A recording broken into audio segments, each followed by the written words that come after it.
Sige. Dito po muna tayo sa ating Food for the Soul and Food for the Spirit na naway makatulong ho sa atin. Kasi alam mo minsan yun yung gumigising sa atin, partner. Oo, sa yung bang gumigising sa katotohanan. Diba? The truth. Sabi nga ho nila. Alam mo, minsan, partner, hindi lang minsan sa panahon ngayon, kahit ang puso ho natin, hindi na ho natin maintindihan. Tama? Magulo na ang lahat. Oo.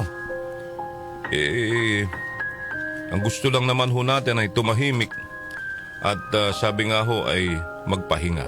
Amen? Pero napakaganda ho ng mga isi-share natin ngayon. Alam mo, sabi sa Psalms chapter 37 verse 5, "Commit thy way unto the Lord, trust also in Him, and He shall bring it to pass." God says, "Be quiet within me, for I am your God, your only Redeemer. You must quiet your hearts at all times and live within me." Sinasabi ho ng Panginoong Diyos sa atin, mga kapatid, mga ka-music, "I am your rock, your buttress. Have no other mind, but rely on me with your whole heart, and I will certainly appear to you." Ang sinasabi ho dito ng ating Panginoong Diyos, mga kaibigan, "I am your God." Yun po ang kanyang ipinaparating sa ating lahat today, that I am your God. Diba? So, anong punto ho dito? Ang mensahe po ng Panginoon sa atin today is to encourage each and every one of us to trust Him, to trust in His guidance and presence, especially when facing challenges. Every day may challenge yan. Tama? He reminds us that He is with us and will never abandon us, and is actively working to bring good from even difficult situations. So, ang sinasabi ho sa atin today, let's focus on the present, seek His wisdom, and remember that He is always there to support us. Yun po yung gustong iparating ng Panginoon sa atin. Diba? Because God speaks of new beginnings and promises to write a story of beauty and strength through all of us. Even from the past experiences, He encourages us to, lift our eyes and focus on His love and promises.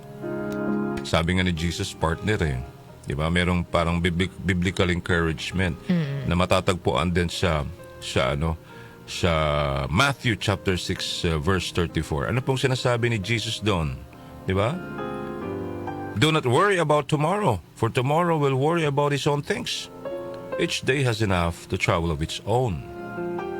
Ang sinasabi niya doon is, live one day at a time. Ang mahirap kasi sa atin, partner, buhay ka ngayon, pero ang iniisip mo, yung bukas, makalawa, yung susunod na linggo, yung susunod na buwan, diba? Tuloy yung at the moment hindi mo na i-enjoy. Yes. Oo, yung ngayon. Yes. So, it only reminds us, brothers and sisters in Christ, to focus on the present. Anong meron ho ngayon? And trusting that God will provide for our future needs, and that each day will bring its own challenges. Yun po yung punto doon. Diba?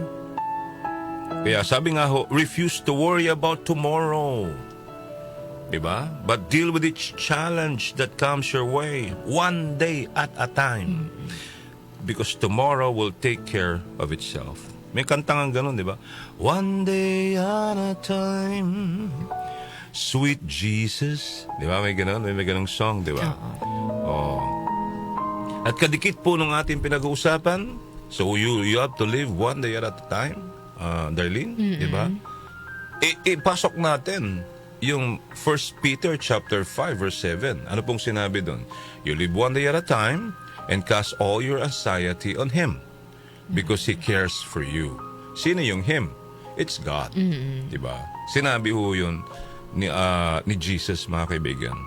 So, once again, pinagsasama-sama natin po itong biblical verses po ng mga ito to encourage all of us Christians, mga kaibigan. Sabi niya, to relinquish our worries and anxieties to God, knowing He is concerned for our well-being. Ano pa? Philippians 4:6-7, mga kaibigan. Surrendering anxiety.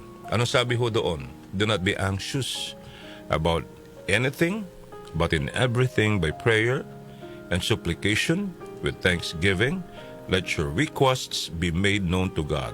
And the peace of God, which surpasses all understanding, will guard your hearts and minds through Jesus Christ. Mga kaibigan. Di ba? So yun po yun. Dikit-dikit po yung mga Bible na binabanggit natin. Kasi yung nga po yung nagiging problema natin ngayon. Tayo po ay hindi lang nakafocus for today. For us to make happy. Enjoy the day. Because we're thinking about what will happen tomorrow. Not only tomorrow, but In the future. in the future.